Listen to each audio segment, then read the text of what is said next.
From Interfaith Alliance, this is State of Belief Radio. I'm your host, Reverend Welton Gaddy.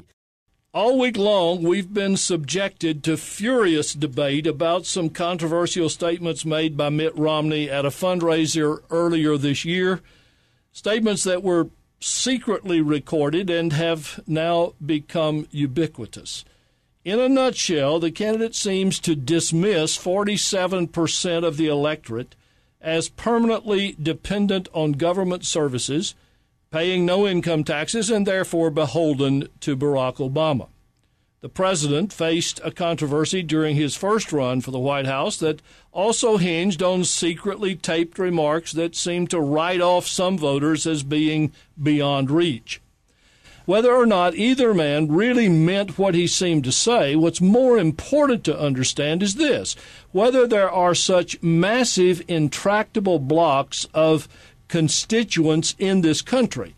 And one block that is often seen as such is carefully examined in the 2012 Race, Class, and Culture Survey, which highlights the vote values and worldview of the white working class in America, a group that doesn't get a whole lot of study. It's hot off the presses, and I'm very pleased to welcome its co-author and PRRI's founding CEO, Dr. Robert P. Jones, back to State of Belief Radio. Robbie, welcome. Thanks, Welton. I'm really glad to be here. You write that both the right and the left accept certain stereotypes about this particular population. What would you describe that population and then shatter some stereotypes, if you will? Well, I think you're right. You know, we were in the field for the survey actually in August, so well before, the recent comments by Governor Romney that sort of stirred this pot again. But as you said, we had a conversation about this in 2008 around some comments that Barack Obama made. I think that going into this survey, what we really thought was that there's not an absence of conversation or debate about white working class Americans, but there has been like an absence of good facts on the ground, right? And so, this kind of old saying of like people are entitled to their opinions, but not to their own facts, right? And what we've increasingly seen is those on the right and the left actually seem to be throwing out their own facts about this group, and they both couldn't be true because they were both claiming opposite things. Right. So we decided to get a little bit underneath, some of the stereotypes, some of the conjecture, and really try to say, all right, what's real, what's not real, what's true, what's not true, which stereotypes hold up, and which ones really don't hold water. How big is this group that we're talking about? Yeah.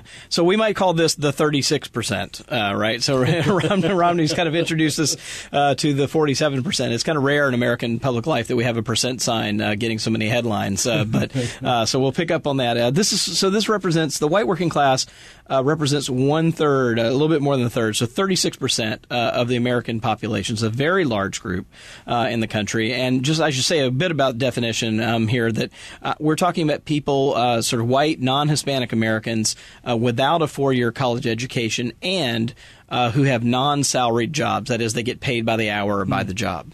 So did you find some characteristics held in common by the people in this group? Yeah. So, it does. One of the things that we, I think, have seen, a lot of other literature has, confirmed, is that we do have in America, some of what is true is that this group lives in a little bit of a different geographical location than their white college-educated peers do.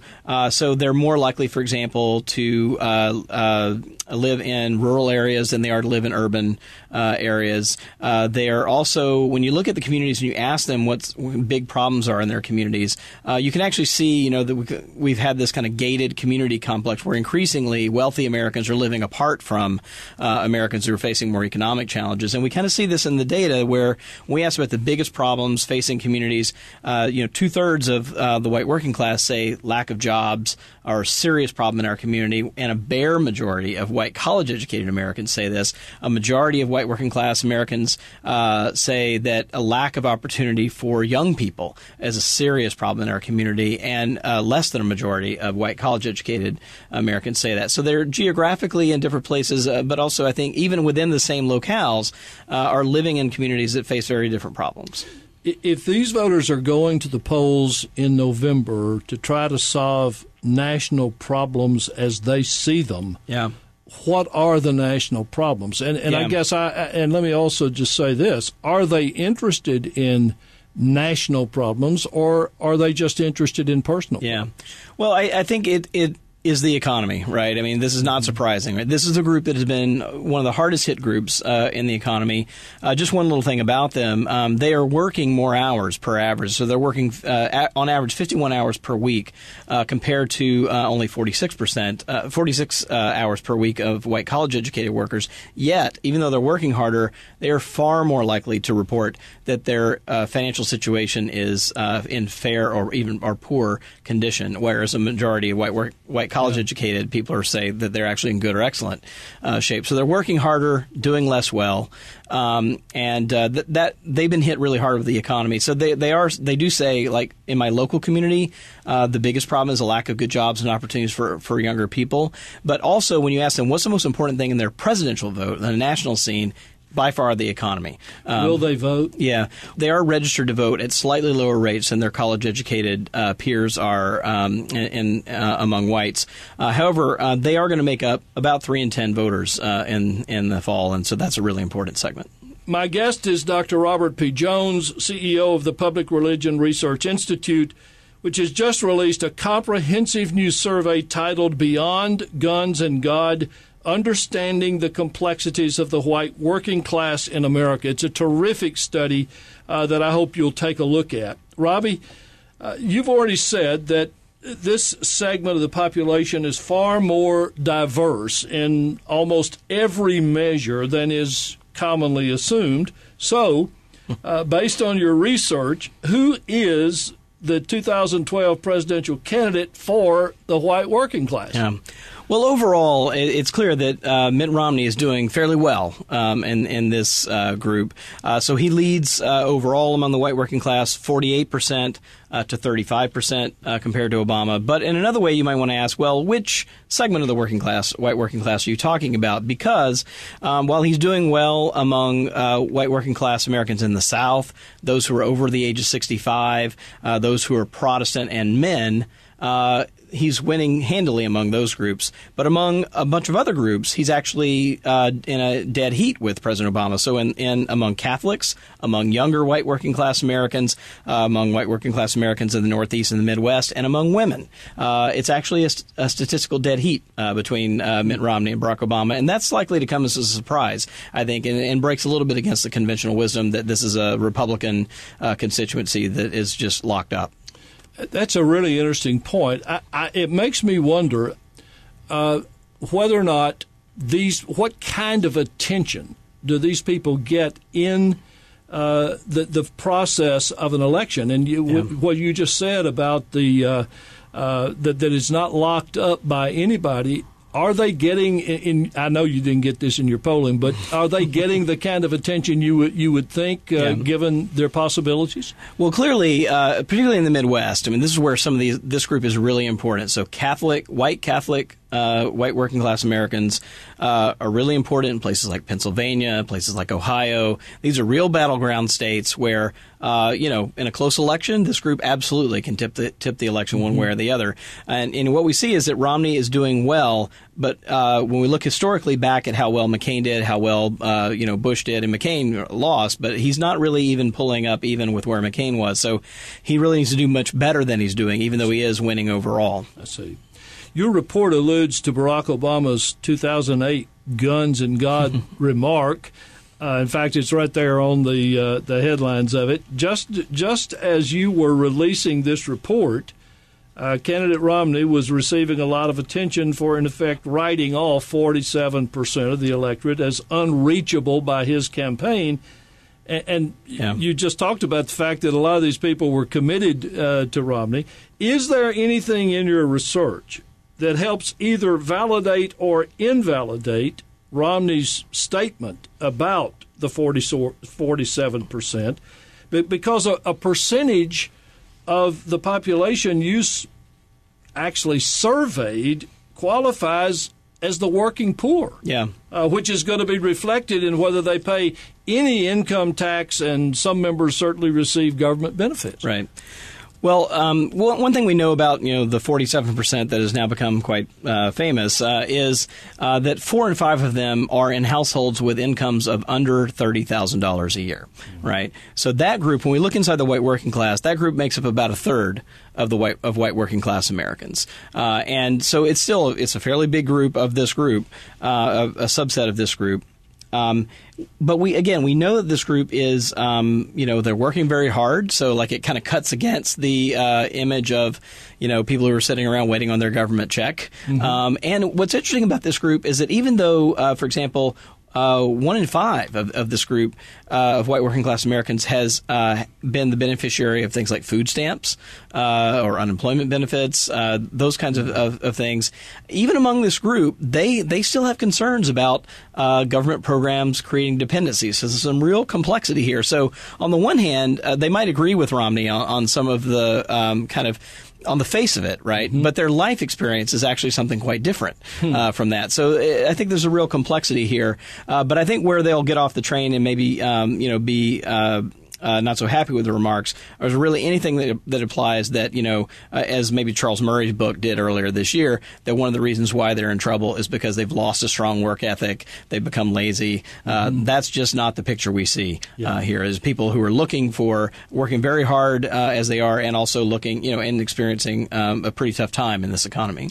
When some leaders try to leverage religion to influence electoral politics, which, as you know, I think is always a bad idea, but we know it's happening. When they do that, I think they're picturing members of the white working class as being a large part of their audience. What did you find in this survey that either supports or debunks that notion? Well, in terms of religiosity, this is all really quite interesting because on the one hand, on the left has sort of accused this class of being, so enthralled with religion and traditional values that they vote against their own economic interests. Clearly, we don't see that here. In fact, one of the interesting findings that we have that a number of other studies have also confirmed is that it's actually white college-educated Americans that are more influenced by culture war politics than white working-class Americans. The white working-class Americans are much more concerned with the economy than they are about this kind of, I vote values, culture war politics that we hear so much about. And in fact, any way you slice it, you look at what's the most critical issue to their vote, only 5% of white working class Americans say either abortion or same-sex marriage is the most important thing to their vote. It's just almost not on the radar screen at all among white working class Americans. And even if you look at their attitudes, they're fairly divided. So this is not a sort of, anti-choice, strongly anti-gay marriage group. So while half of white working class Americans, for example, say that abortion should be legal in all or most cases, and about 45% say it should be illegal, so very divided there. Half of them are opposed to same-sex marriage, but 43% of them support it. So it's not really an overwhelming, it's really kind of division on these kind of culture war issues. So it's not really the constituency that really is going to be riding that bus, to the polls in November. What's so difficult about talking with you is that anytime I want to argue with you, I have to remember you've got the poll. And so you've got the data, you're going to win the argument. Let's go beyond what we've been talking about now for just a moment. And let me ask you about the Americans who fall into this category. What did you learn about them generally? Yeah. Well, I do think that, I've said this already, but I'll say it again because I think it's really worth saying. These are hardworking Americans who are living in communities where they're really struggling. So the lack of jobs, lack of opportunities for young people are something that's very high on this group's list. And they're affected by that much more than white college-educated Americans are. And some of that's about the kind of bifurcation that we find by class, even in very similar geographic locations. I think that's really one thing. They're not animated by the culture war issues, and I think the other thing that they are that I think is really important is I think they feel very disconnected from government. So they feel like government. We see this in a number of places in the poll. Government has paid attention to minorities. Government is sort of taking care of the wealthy with tax breaks, and they're the group that's been sort of left on their own. And I think that's something that I think both parties actually should kind of pay attention to, is that they really feel. We had a question about how they think about government, and what we found is that white working class Americans are more likely to say when they think about government, they think about government as the government rather than our government. And that, I think, is a sort of opens the door into a whole insight about just feeling like government's not responsive to them. Almost invariably, your surveys break a lot of stereotypes for people, which is a good thing, that we deal with reality and not what we think is reality. Robbie, what in this particular survey, I usually ask you this, what surprised you most? Yeah. I do think that we haven't mentioned the Tea Party. I think this is one place, too, where, early on, and we've done a lot of polling on the Tea Party, and, early on, there still is this lingering set of assumptions that white working class Americans are the backbone of the Tea Party. We actually just don't find that, right? That they're no more likely than white college-educated Americans to say they identify with the Tea Party. They're no more likely to say the Tea Party shares their values. It's just not a hardcore Tea Party constituency. I think the biggest thing that surprised me, though, is a big picture thing, and that is the complexity and the diversity of this group. For example, that the South, white working class Americans in the South look significantly different than white working class Americans everywhere else in the country. And so if you sort of take that to heart, it really does mean that we really ought to stop talking about this group as one group. They really are a very complex constituency. The 2012 Public Religion Research Institute Race, Class, and Culture Survey, which highlights the vote, values, and worldview of the white working class in America, is just out, and this comprehensive report is available now. You can see it. You can study it. Go to publicreligion.org. Take a look at it. You'll learn a lot about our fellow Americans, regardless of whether or not you yourself fall into the category of voters whom it examines. Dr. Robert P. Jones is responsible for all of this. He's the founding CEO of the Public Religion Research Institute and co-author of this study titled Beyond Guns and God, Understanding the Complexities of the White Working Class in America. Dr. Jones helps us in many ways go beyond complexities and know what people are really saying and thinking. That's good for all of us. Robbie, as always, thank you for taking time to be with us here on State of Belief Radio. Always a privilege. Thanks.